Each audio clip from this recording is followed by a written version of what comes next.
ನಾನಿವತ್ತು ಒಂದು ಕೋರ್ಟ್ಗೆ ಈ ವಿಚಾರಗಳು ಬಂದಿದ್ದಕ್ಕೂ ಒಂಥರ ಏನೇ ಇದ್ರೂ ಕೂಡ ನಮ್ಮ ಶಿಡ್ಲಘಟ್ಟ ಜನತೆಗೋಸ್ಕರ ಮಾಡಿದಂಥ ಒಂದು ತ್ಯಾಗ ಅಂತಲೇ ಹೇಳಕ್ಕೆ ಇಷ್ಟಪಡ್ತೀನಿ. ಯಾಕೆಂದರೆ ಯಾವುದೇ ಒಂದು ನಾನು ಕಳ್ತನ ಮಾಡಲಿಲ್ಲ, ಕೊಲೆ ಮಾಡಲಿಲ್ಲ. ಆದರೂ ಕೂಡ ಇವತ್ತು ನಮ್ಮ ಶಿಡ್ಲಘಟ್ಟ ಜನತೆಗೆ ನ್ಯಾಯಕ್ಕೋಸ್ಕರ, ಸತ್ಯಕ್ಕೋಸ್ಕರ ಹೋರಾಟ ಮಾಡೋದಕ್ಕೋಸ್ಕರ ಇದು ಕಾರಣಾಂತರಗಳಿಂದ ತೊಂದರೆ ಆಗಿರ್ಬೋದು.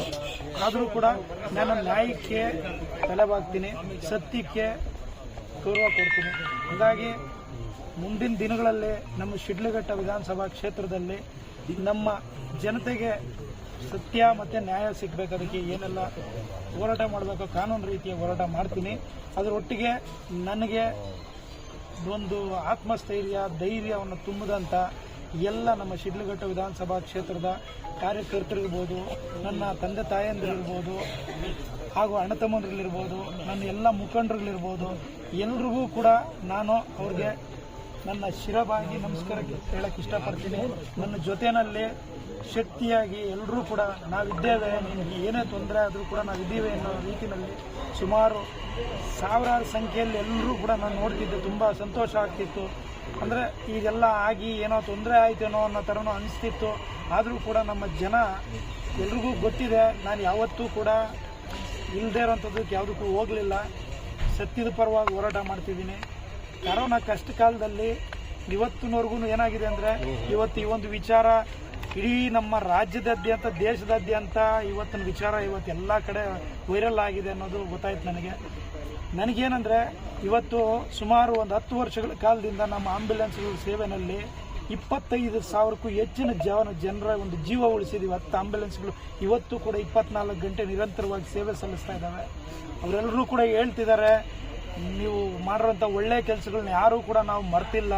ತಿರುಗಿ ಕೋವಿಡ್ ಸಂದರ್ಭದಲ್ಲಿ ಮೊದಲನೇದಾಗಿ ನಾನು ಹೇಳ್ತಿದ್ದೀನಿ, ಪತ್ರಿಕಾ ಮಿತ್ರರಿಗೆ ಮತ್ತು ಪೊಲೀಸ್ ಆರಕ್ಷಕ ಸಿಬ್ಬಂದಿಯವರಿಗೆ ಕೋವಿಡ್ ಲಾಕ್ಡೌನ್ ಸಂದರ್ಭದಲ್ಲಿ ಸೀಲ್ ಡೌನ್ ಆಗಿದ್ದಂಥ ಸಂದರ್ಭದಲ್ಲಿ ಪ್ರತಿಯೊಬ್ಬರಿಗೂ ರೇಷನ್ ಕಿಟ್ಸು, ವಿಶೇಷವಾಗಿ ಮಾಧ್ಯಮ ಮಿತ್ರರಿಗೆ ಹೇಳಬೇಕು ಅಂತಂದರೆ 1 ಸರಿ ಅಲ್ಲ 3 ಸರಿ ಒಂದೊಂದು ತಿಂಗಳಿಗಾಗಷ್ಟು ರೇಷನ್ ಕಿಟ್ನ ನಾನು ಕೊಟ್ಟೆ.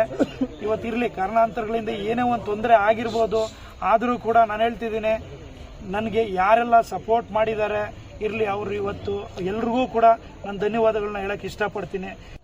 ನಮ್ಮ ಶಿಡ್ಲಘಟ್ಟ ನನ್ನ ಕರ್ಮಭೂಮಿ. ನನ್ನ ಏನೇ ಇರಲಿ ಶಿಡ್ಲಘಟ್ಟದ ಜನತೆಗೋಸ್ಕರ ನಾನು ಯಾವತ್ತೂ ಕೂಡ ಸತ್ಯದ ಪರವಾಗಿ ಹೋರಾಟ ಮಾಡೋದಕ್ಕೆ ನಾನು ಸಿದ್ಧವಾಗಿರ್ತೀನಿ.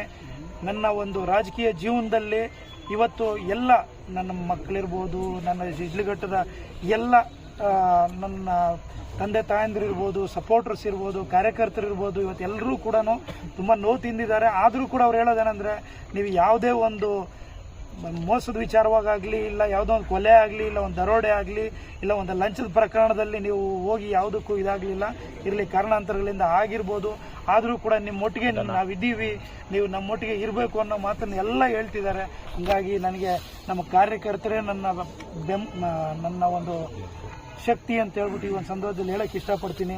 ಎಲ್ಲ ಮಾಧ್ಯಮ ಮಿತ್ರರಿಗೂ ಏನಾದರೂ ನನ್ನಿಂದ ತಪ್ಪಾಗಿದ್ರು ನಿಮಗೂ ಕೂಡ ಒಂದು ಕ್ಷಮೆ ಕೇಳ್ತಾ ಇರಲಿ, ಮುಂದಿನ ದಿನಗಳಲ್ಲಿ ನಿಮ್ಮ ಸಹಕಾರ ಇರಲಿ ಅನ್ನೋ ಮಾತನ್ನು ಹೇಳ್ತಾ ನನ್ನ ಮಾತನ್ನು ನಾನು ಮುಗಿಸ್ತೀನಿ.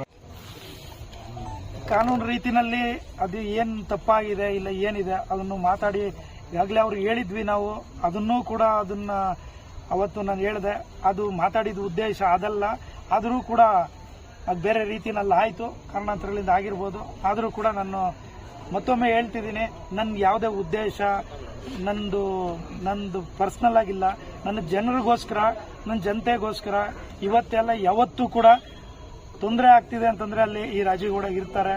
ಜನರ ಪರವಾಗಿ ಹೋರಾಟ ಮಾಡೋದಕ್ಕೆ ಯಾವತ್ತೂ ಸಿದ್ಧವಾಗಿರ್ತಾರೆ ಅನ್ನೋ ಮಾತನ್ನು ಹೇಳಕ್ಕೆ ಇಷ್ಟ.